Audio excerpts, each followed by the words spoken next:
250 years. That's a long time to keep a promise. Long enough for the words to get framed and hung on a wall. Long enough for the frame to get dusty. Long enough for nobody to remember what the words actually said.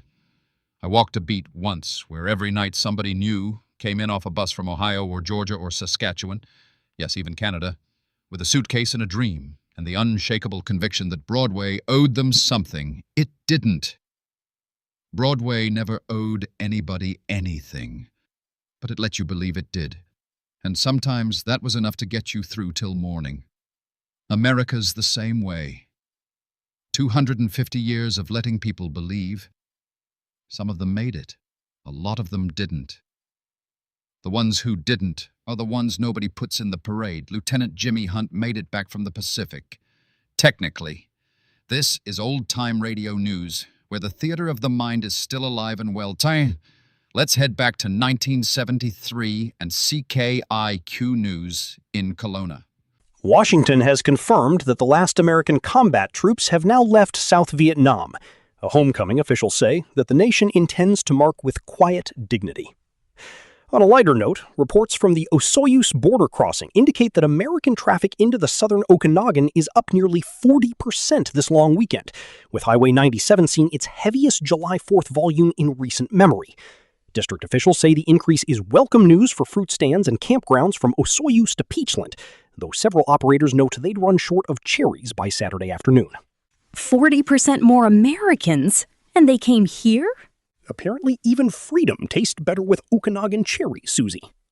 We'll be right back with another show from the golden age of radio.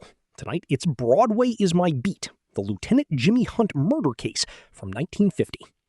You know, every summer the Americans come through on their way up to the lake, and they always end up staying for supper. I don't know how it happens. Earl says I make too much food. He's not wrong. If you're feeding a crowd this weekend, or if a crowd just showed up and you weren't expecting one, I've put together 3 recipes that have never let me down.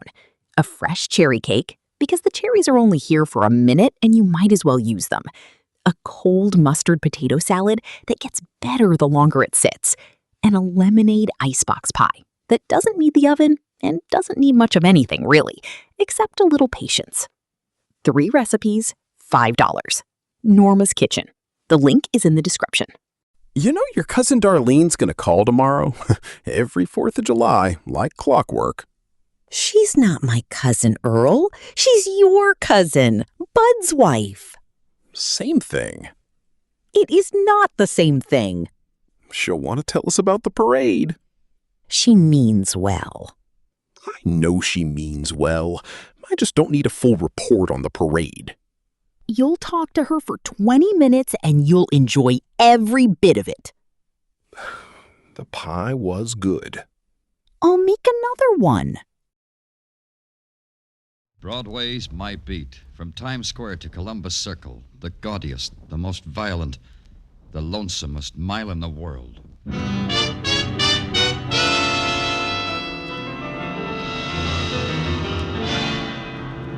Broadway's My Beat, with Larry Thor as Detective Danny Clover.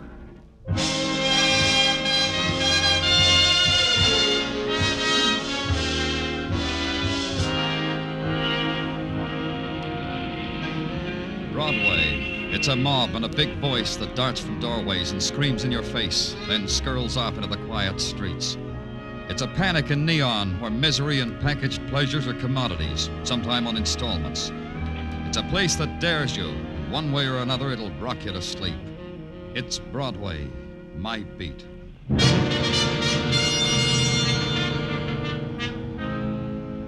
Early on a January morning, you get up and turn on the heat against the cold of the day. Then there's coffee and the newspaper, the warming things to buffer your shivering at the thought of going out into your own world. I didn't have it that good. I didn't have time for the coffee and newspaper. A call came. It said, get down to St. Anthony's Hospital. I did, and the nun at the information desk said Sister Angela was waiting for me right over there. Sister Angela? Yes, you're from the police. I'm Danny Clover. Headquarters said there was some trouble about a man dying. About Jimmy's dying. Jimmy Hunt. Please, this way. Jimmy was a patient here at the hospital? Yes. And he died. Then I don't see... The police, I mean. The manner in which he died, Mr. Clover. Father Flaherty said it must be reported to the police. Jimmy committed suicide with a steak knife off his food tray. I see. He was that sick. No, he wasn't, Mr. Clover. Jimmy had been a soldier. He fought in a war and he was having trouble forgetting about it. That's all that was wrong with Jimmy. This is the room. Oh, Father Flaherty. This is Mr. Clover, Father, from the police. Mr. Clover. Oh, Father. Suicide is always deplorable, Mr. Clover, and to attend death with the police even more so. However, I understand, Father. This is Jimmy. He was found like this? Yes. The attendant found him. Fred Owen, the attendant's name. Owen found him and called me. I'd like to talk with Fred Owen, Father. Of course. Sister. I'm afraid that's impossible, Father. Fred must have gone home for the day. This finding Jimmy dead by a knife, it undoubtedly made him ill. Fred is a very sensitive boy. Surely. Did Jimmy have any visitors? Why, yes, I have them here, Mr. Clover, a list. I called to tell them of Jimmy. If you don't mind, sister. Yes, here.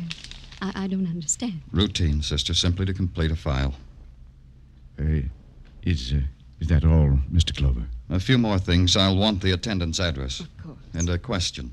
Could anyone at all, attendant, visitors, anybody, could someone have come in here and murdered Jimmy? What do you say? Please. Yes. It could have been done, Mr. Clover. What are you getting at? Jimmy was stabbed in the side too close to his back to make him a suicide. Jimmy was murdered. You can say rights now, Father. A man who has slept on the beaches of death so many times is struck down finally in the ultimate screeching brutality of violence. And a nun's silent, gentle hands, the whispered chant of a priest, try to ease the pain of his journey into the shocking chasms of darkness. All a cop can do for the man is to find out why he had to die in this way. So the cop calls at the address of one named Fred Owen, finds him not at home, hasn't been home, don't know when he'll come home.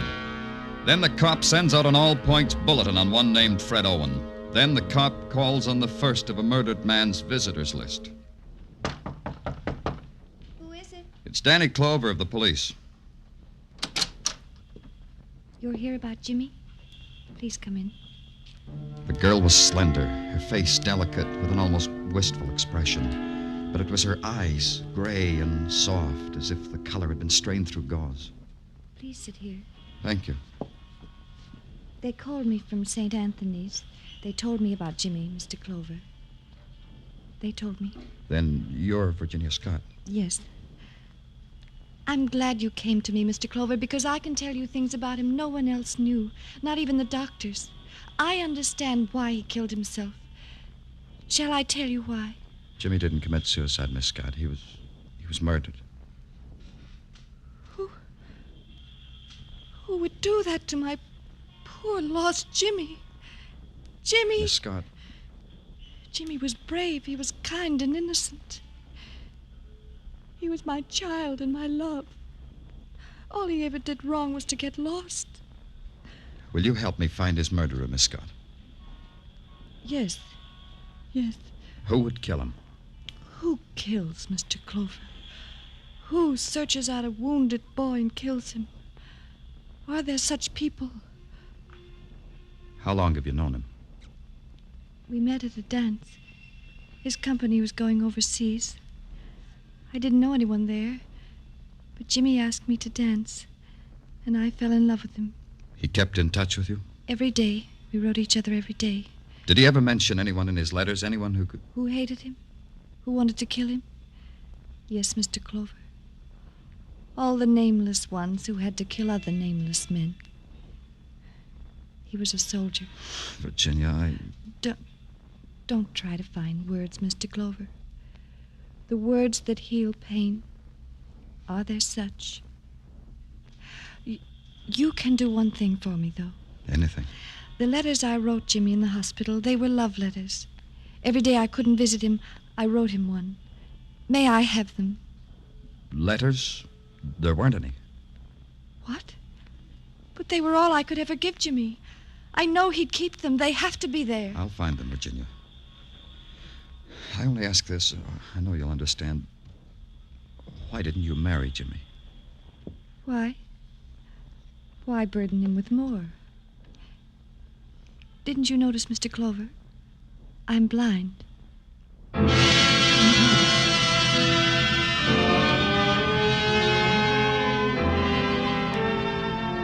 She said it gently and smiled and offered me her hand.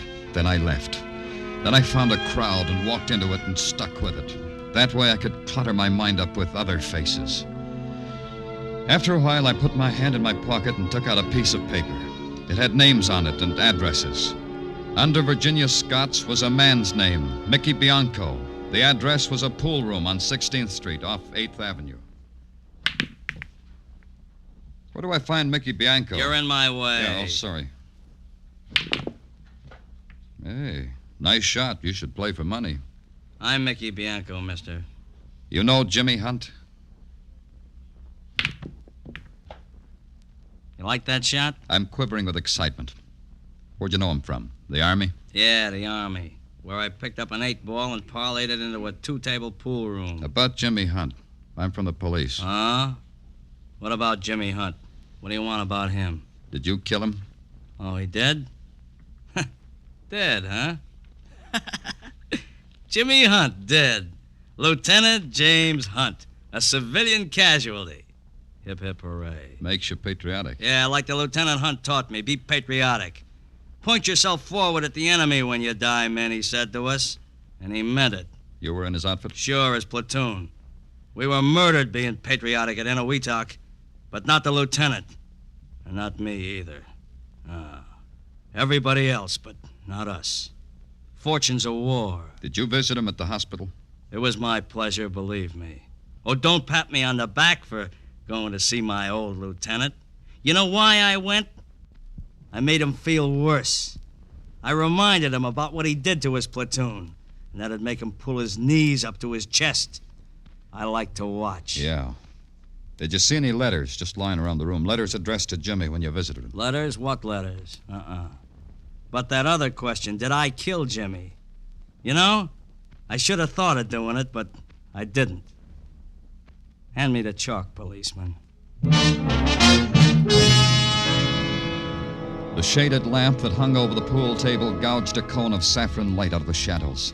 And trapped in the twist of light were frayed banners of smoke and whispers and aimless dust, and the silhouetted outline of Bianco's face and hands. Then the sharp click of wood on ivory, the pleased titter spilling out of Bianco's mouth. And this, too, can be the requiem for a dead man. It stayed with me all the way to headquarters, where a report was to be filed, where questions were to be asked. And questions you ask of Sergeant Tartaglia. Sometimes he has answers. And the answer to that one is in the positive negative, Danny. Be kind to me, Tartaglia. Sometimes I don't understand things. What is a positive negative? Oh, easy. Positively, we have found no trace of Fred Owen. The reports from the boys looking for Fred Owen are negative. This makes valid the use of the double... Yeah. What about the letters? The letters Virginia Scott wrote to the boy in the hospital. Have you found them? Oh, no, Danny, no. No, we haven't found the letters. We searched the effects of the deceased. We checked with Sister Angela and with Father Flaherty. No letters. Does it make a difference, Danny? Danny Clover speaking. Mr. Clover, I'm sorry to bother you. Oh, I told you any time, Virginia. Something strange has happened. A phone call just came, and a voice said I would die. What? It said if I didn't want to die, I'd better get some protection. What does it mean, Mr. Clover? It means lock the door and bolt the windows. I'm coming right down. Danny? Get a squad car, Tartaglia. Don't stand there. Get it.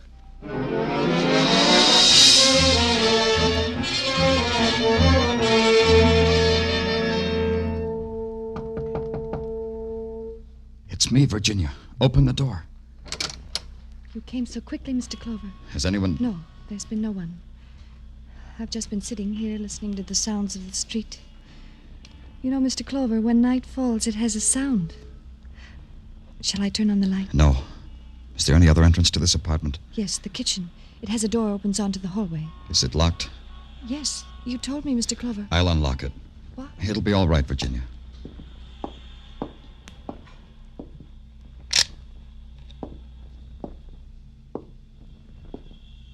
We'll leave this one open, too.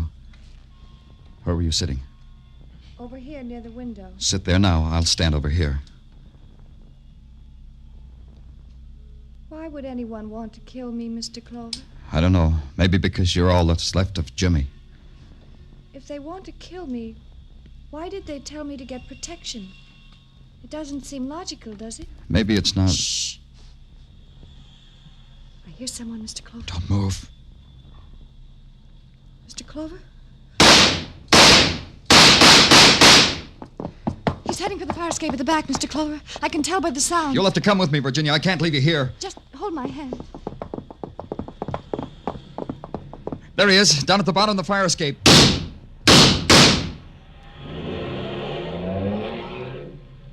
He got away, didn't he, Mr. Clover? In a car. He got away. Yes, Virginia, he got away. Give me your hand, Mr. Clover. Suddenly it's darker than it's ever been.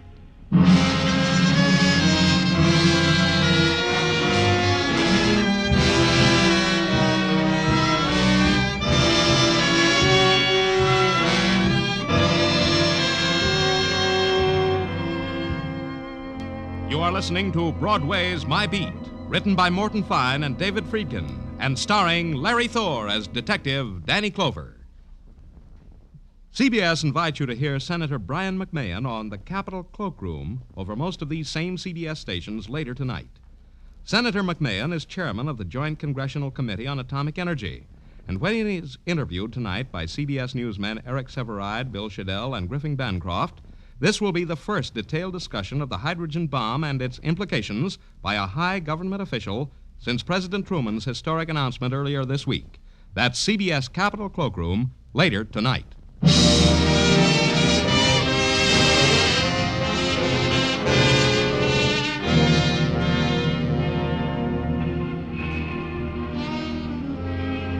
There's this about Broadway. It has a bag full of free illusions. In every color, every size. Guaranteed against fading, warranted against shrinkage. Want an illusion, kid? Just reach in the bag. There's more where that one came from. There's the illusion that Broadway can break its heart. And here's one in the classy, all-plastic 1950 model, laboratory tested. The illusion that Broadway can shed a tear. That's the one you'll want for the murder of a sick soldier boy. For the girl of his heart and his dreams. The song of a girl with sightless eyes. Hug it close to you, kid, because it's fragile. Danny! Danny, what's the matter? Danny, you look sick. No. Well, it's something different from sick. Hey, Danny, can I get you a glass of water or something? What do you want, Tartaglia? Oh, Danny, I just want you shouldn't look like that. What else do you want, Tartaglia? Ah, now, Danny, don't be like that. I know how upset you are because of the boy, because of how they tried to kill that blind girl. I don't figure it, Danny. If they wanted to kill her, why did they tell her to get protection? Maybe it wasn't her they wanted to kill. No? Hey, then that means it was... Danny, I got it. The killer set it up that way because it was you he wanted to kill. Hey, Danny, we got to do something. Answer the phone, Tartaglia. What? Oh, yeah, Danny, yeah. Danny Clover's office, Sergeant Tartaglia speaking. What? Yeah, right away. Danny. What was it? That was Dan Tobin, desk sergeant, the 29th Precinct. They got Fred Owen. He gave himself up. He's confessed to the murder of Jimmy Hunt. Hey, Danny, take your overcoat. You'll catch you got the cold.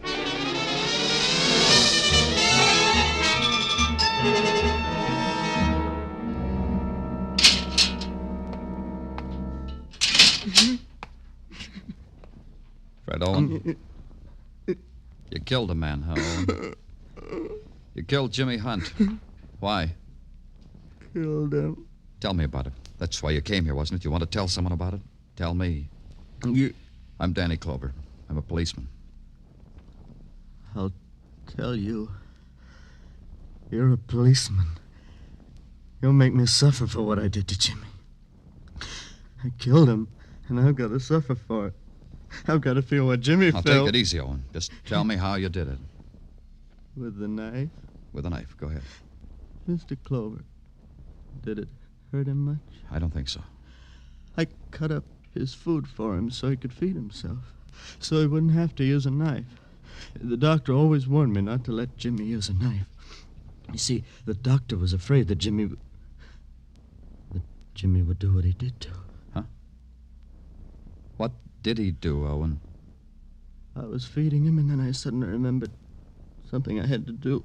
Yeah, what? Thing I forgot. It wouldn't have happened. It didn't have to happen. Then you remembered. Is that when you stabbed him? As if it had been with my own hand. You see, Jimmy liked me to read to him while he was eating, and I forgot to bring a book. And so I left to get it. I left Jimmy with the knife. Are you trying to tell me that Jimmy killed himself and you left him alone with the knife? As if it had been with my own hands. I killed. It was my fault that Jimmy's dead. My fault. I killed him as surely as if I'd plunged the knife into him. I tried to break through the wall of tears he'd built around himself, but it was no good. I tried to ask him about Virginia's letters. He didn't know anything about them, he said. And it was another lash of the whip he held over himself. I finally broke his heart by releasing him from the dismal, bitter shadows of the cell he'd begged for. And then I took a long walk in the cold, unspoiled air. Then I knew I had to get back to it. The third name on the visitors' list was Madge Taylor, whose address was a brownstone between other brownstones on West 53rd.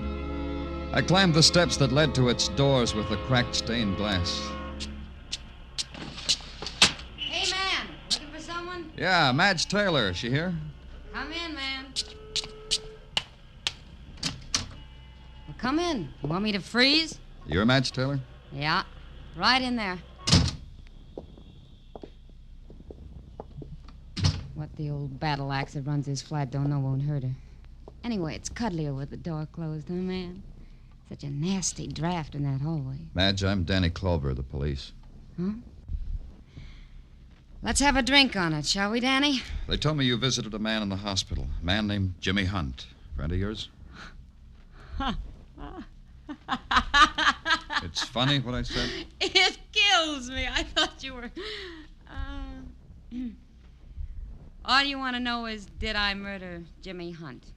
Isn't that it? Why did you visit him? I'll tell you why. You see me, how I am? Charge it up to Jimmy Hunt. Send him the bill. You were in love with Jimmy Hunt?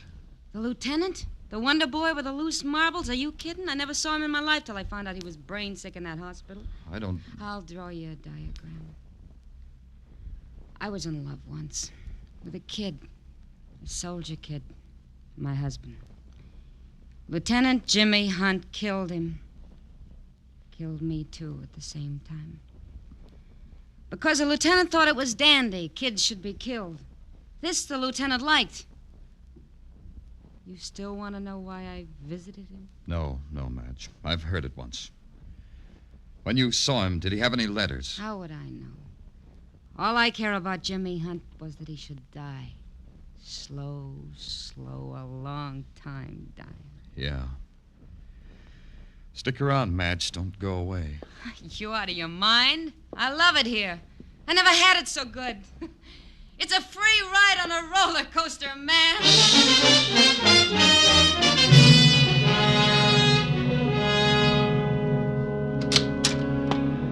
Hi, Danny. Hey, I got news for you. Yeah, what is it? There's a guy in your office waiting for you. Who is he? Name's Scott. Says he has a daughter named Virginia Scott. Hey, ain't that the girl? Danny? Your name's Scott? It is. And you're Danny Clover. Virginia described you to me. Well, don't look surprised, Mr. Clover. My daughter is a perceptive girl. Nothing about Virginia surprises me, Mr. Scott, except the fact that she has a father. I didn't know that before. Because Virginia didn't want you to know. She'd have a reason for that, Mr. Scott. Oh, it's all bound up with the kind of person she is. Her love for people who love her. The reason why she insisted on living alone without me. The reason why she didn't want me mixed up in this affair. She thinks you had a motive for killing Jimmy? She knows I did. That's why I'm here. Well, perhaps you'd never have found out. But that's why I'm here. To tell you I had a motive for killing Jimmy. Which was what? I hated that boy. Hated him for what he was, for what he could do to people.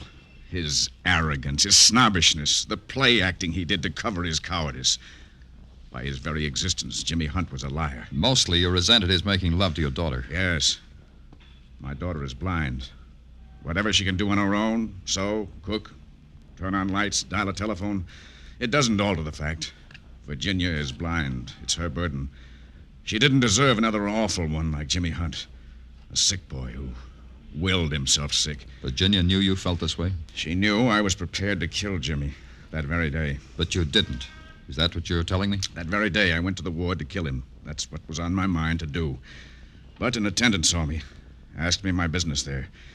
When I couldn't answer him properly, he made me leave. No, I didn't kill Jimmy. But there's this. There's what? I'm glad he said. He got up and walked away, and I let him. But because I'm a cop, I had a man follow him. And because I'm a cop, I had to check on his story, whether he had actually left the ward the morning Jimmy Hunt was killed. That meant I had to talk to Fred Owen, the attendant. I called the hospital, and they told me Owen hadn't showed up, and as far as they knew, he was home. So that's where I went, too, to the home of Fred Owen. His landlady was a kind woman. Fred'll be right back, Mr. Clover. Would you like to wait in his room? Yes, please. Next room down on your right. Thanks. I'll find my way. Wait, I'll go with you. Turn on the fire. Sometimes it gets cold here in Fred's room. Can't understand it. A nice gas fireplace like this, and Fred likes to sit here in the cold. There. Don't that make a nice fire? Yeah, cozy. Yeah, this is a real cozy room. Now, Fred decorated it himself. I allow him to hang pictures. Lots of landladies don't allow hanging pictures. Nice pictures. All girls. It's man's privilege. Girls with veils over their eyes. Girls with their eyes closed. Sightless girls. Yeah, and here's one with a man on it with a girl holding his hands over her eyes like he's going to surprise her. Fred. Oh, hello, Fred. I was just telling I'm happy you're here, Mr. Clover. I'll make some coffee. Thanks, but I don't care for any Fred. I'll just leave you two gentlemen alone. I know how gentlemen like to talk sometimes without ladies. You like my room, Mr. Clover? I was just admiring your pictures. Yeah, I like them too. But all these girls, their eyes covered. They can't see you. I know. Some men hang pictures of girls. Well, you know, because that's the kind of men they are. What kind are you, Fred? I'm an ugly kind of man. My face, I mean. I know I am. Girls never look at me on the street. Even when I stare at them and set my mind that they should look at me. They look away even when I talk to them. Virginia doesn't, does she? No.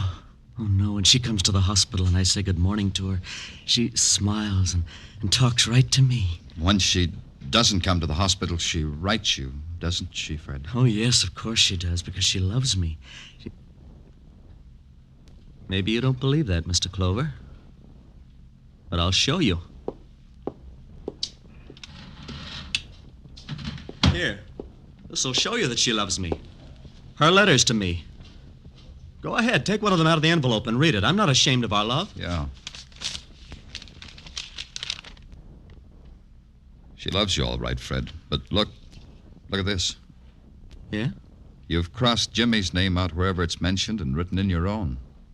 Well, of course I did. Don't you see, Virginia's very clever. She wrote those letters to Jimmy, but she knew I'd get them. I knew Virginia wanted it like that. And Jimmy was sick, you know.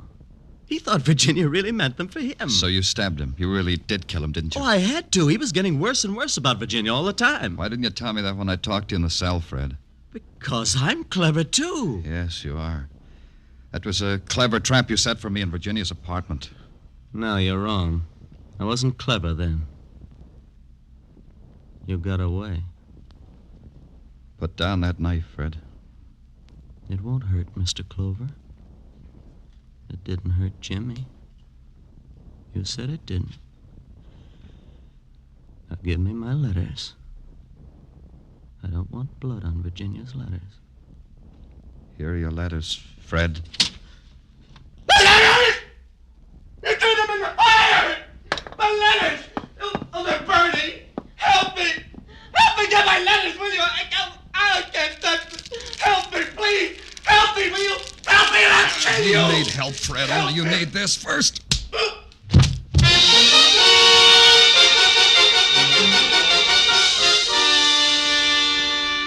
He lay there, his body taut, as if unwilling to accept what was happening to him.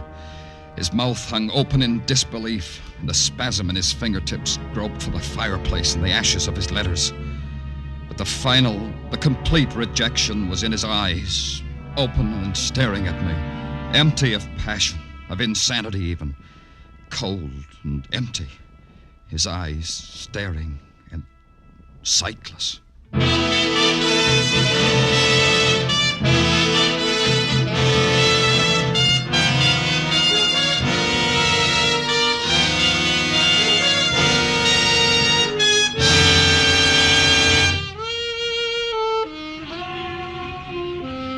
Broadway's having itself a time.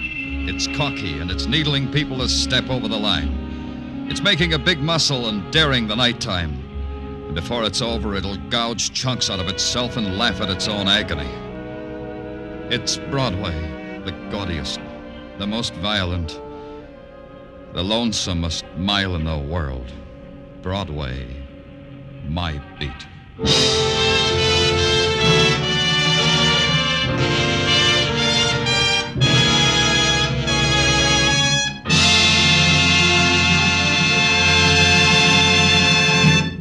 Broadway's My Beat stars Larry Thor as Detective Danny Clover with Charles Calvert as Tartaglia. The musical score was composed and conducted by Alexander Courage, and the program was produced by Elliott Lewis and directed by Gordon T. Hughes. The cast tonight included Peggy Weber, Ted Von Eltz, Mary Jane Croft, Georgia Ellis, Jerry Hausner, and Jack Edwards. He's a jack. He's a knave when it comes to spending a nickel. He's an ace in the business of making America laugh. And now, he's a king of hearts. Yes, the name is Benny. And this Sunday night, Jack Benny will formally be named America's King of Hearts for 1950. Mary, Dennis, Phil, Don, and Rochester will be on hand. And no king ever had such a group of jokers. Join us on all of these CBS stations this Sunday for The Jack Benny Show. Joe Walters speaking. This is CBS, where the Goldbergs are every Saturday night. The Columbia Broadcasting System.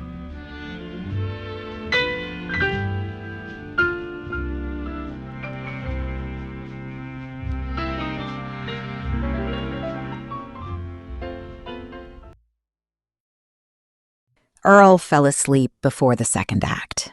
He always said he was just resting his eyes. I never argued the point. The cherries are gone by the first week of July. Every year, without fail. You think they'll last, and then one morning they're just done. That's the Okanagan for you. Beautiful things don't wait around. If you'd like those 3 summer recipes, the cherry cake, the potato salad, and the icebox pie, they're in the description below. 3 recipes, $5. Norma's Kitchen. The view through our window tonight is courtesy of our great-grandson, Max Moyer, a young man from Langley, BC, who finds beautiful things and photographs them. Earl would have liked him. Good night.